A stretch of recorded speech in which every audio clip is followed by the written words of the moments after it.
بروکن ایرانی ها رو با گذاشتن این ویدیوش تحقیر کرد. خطم رو گرفت دلغک پسکش مادر جنده. سلام بچه ها، چطورید؟ خیلی خوش اومد به ویدیوی امروزمون. من سعید موتی هستم، کوچیک همگی. بچه ها گیم پلی امروز مربوط به بروکنه.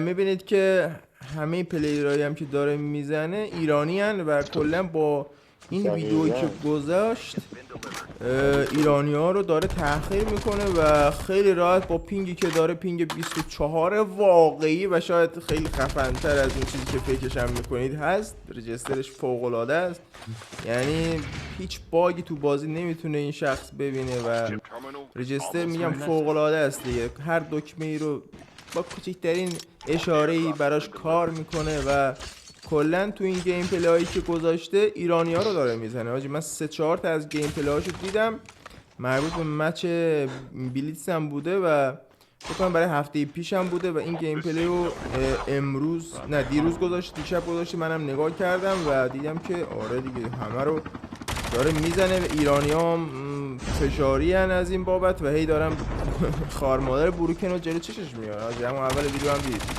همون اسکواد همون ایرانی هاست و اینجوری داریم نگاه میکنیم ببینیم دیگه چیا میگم به بروکن این پلیرهای ایرانی.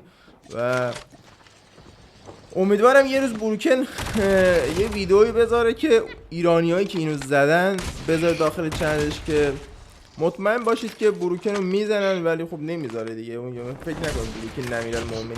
گیم پلیش معمولا یه جوریه که بچه حالت نیمایشی طوره. خب مغز بازی نمیگیم ما نداره، همه چیش اوکیه، ولی هیچ کس تو این بازی نمیر نیست.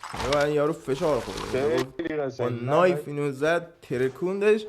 البته پلیرهای روبروش هم یه خورده بات به نظر میرسیدن، بازیشو خوب نه. من همون اولیه که فوش داد همون به نظر بده. اینجا هم باز ایرانی رو داره، این اسکواد سولو اسکواد میکنه کلا ایرانی رو. پشمام بعد تو اینجور مواقع که بچه یکی داره کل اسکوادتون میزنه باید حواستو خیلی جمع باشه، نه اینکه مثل دیگه شل نباید بگیری، باید از تمام مغز بازی که بلدی استفاده کنی. یعنی دیگه چون دیگه 2-3 نفرتون رو زده، نفر آخرم خیلی راحت میتونه بزنه. وقتی 2-3 نفر اولی که همیشه راشرن دیگه، اونا میرن جلو فقط انمی بزنن دیگه. اینجوری باید حواست جمع باشه و تو اون شرایط باید بدونی که چیکار باید بکنی. با دیدن گیم پلی ها، با بازی کردن زیاد میتونی مغز بازی تو ارتقا بدی. آقا این یه چیز طبیعیه. خب اینجا هم اینا رو زد فرستاد لابی به همین راحتی با پینگی که داره، خیلی ایزی بدون دغدغه فکری. اینجا هم بازی اسکواد ایرانی همشون تو یه گیم پلی آورده. به نظر شما بروکن با گذاشتن این ویدیو میخواد چی رو ثابت کنه؟ من که اینجوری دارم فکر میکنم که بروکن میخواد ثابت کنه که ایرانی‌ها نوبن، یه همچین حسی دارم نسبت به این گیم پلیش. و دیگه من زیاد همشون ندیدم، تا 8-9 دقیقه‌شو دیدم همش هم ایرانیه دیگه. همه رو داره ایرانی‌ها رو سولو اسکواد میکنه با این پینگی که 27 کنار تصویر میبینید دیگه. پینگ 27 برای ایرانی‌ها آرزوست. آرزو این چیزی دارم بهت میگم، یه چیزی میشنوی. و کلا الان خیلی ایزی اینجا هم باز ایرانی‌ها رو سولو اسکواد که اینا فوشش ندادن. دوباره باز ایرانی زیاد میفته جلوش، همشون افتاده تو سرور ایرانی. اصلا قشنگ حال میکنه با این نتی که داره و با این سطح بازی که داره. ما نمیگیم بروک نوبه نمیتونه ایرانی رو میتونه بزنه درکو، ولی یکم ناجوانمردانه به نظر میرسه دیگه با این پینگ و با این دیوایس. و حالا دیوایس رو کار ندارم، ولی پینگ لامصب خیلی تاثیر. تو اصلا دیوایس بیا بهترین چی میگه آیپد جهان یه چیزی باشه، اصلا تکنولوژی خاص ویژه باشه، تو اینترنت خوب نداشته باشی به هیچ درد نمیخوره. اینو یادت باشه توی گیم های آنلاین اصلا خیلی نت و پینگ مهمه. رجسترت ضعیف باشه، پلیری که یه مقدار ایمش خوب باشه پدرتو در میاره همین راحتی. یه مقدار مغز بازی ایمش خوب باشه تو رو به چالش های خیلی زیادی میکشونه. من خودم الان دارم بازی میکنم یاجی، بعضی موقع دارم میبینم من پینگم 60-70 میشه، انمی که یه مقدار ایمش خوبه من با گانی که دستش لیزر میکنه خیلی راحت. خب اینجا نگاه کن، اینجا فایتش یکم نفسگیری میخواد، همش یه خورده جنگولک بازی اینا رو در بیاره دیگه، میخواد نایف کنه و اینا، یه خورده موومنتاشو داشته باشه. البته که اینا گیم پلی های کاملشه دیگه، سولو اسکواد کرده، اینا میخواد نایفش کنه، ولی این ایمش خوب بود، داشت اینو میزد، یعنی موومنت های خوبی که زد با کیکسته رو بزنه دیگه، موومنت بزنه تیر روت ریج نمیشه تا 2-3 ثانیه اینجوریه. و اینم دوباره باز ایرانی میزنه، خیلی ایزی دارم پلی میدن، نمیدونم چه اینجوری پلی میدن، ولی نمیدونم تو سرور من همشون پرو پلیرن ایرانیان، میافتن جلوی این همه نوب سگ. نمیدونم آجی داستان چیه. نمیدونم جام داره حرف میزنه.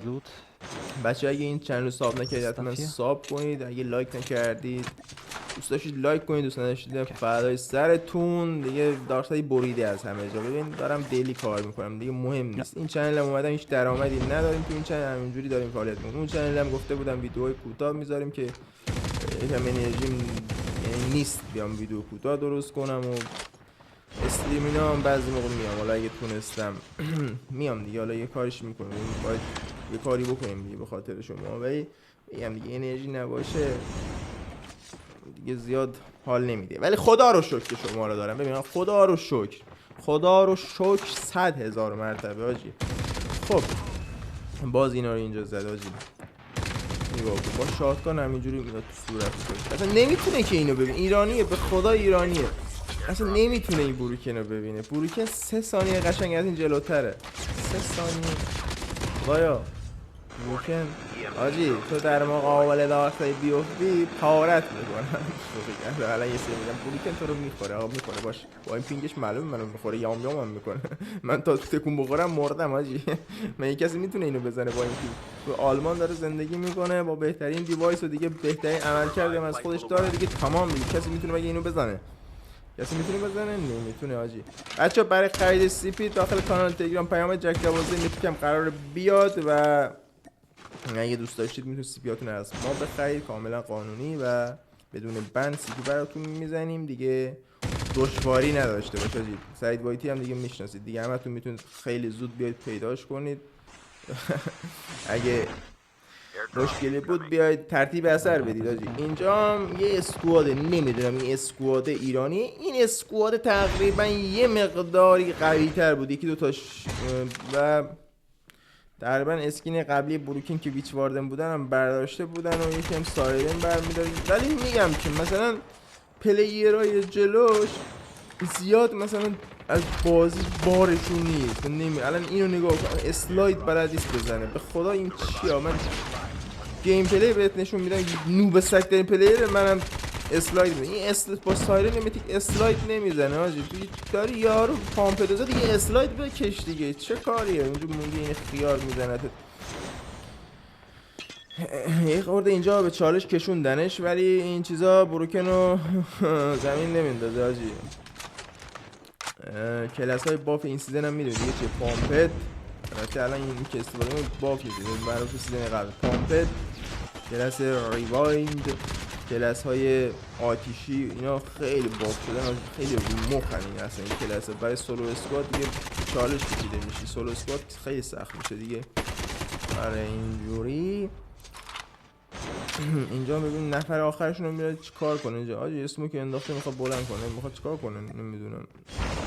توی ویدیوگی رو داره میزنه بروکن و میره جلو نفر آخرم بزنه. بچه امیدوارم که از این ویدیو هم خوشتون اومده باشه و بهم بگید دیگه، اگر ریاکت دوست دارید حتما تو کامنت ها بگید و بگید که چه ویدیوهایی میخواید براتون بسازم تو این چنل، چون بیشتر محتوای من میاد این چنل و چنل قبلیم هست ولی به اون زیاد کار نمیکنم چون ساجستیشنش خیلی ضعیفه. آقا عشق من دیگه، تا ویدیو بعد خلاص همگی بابای.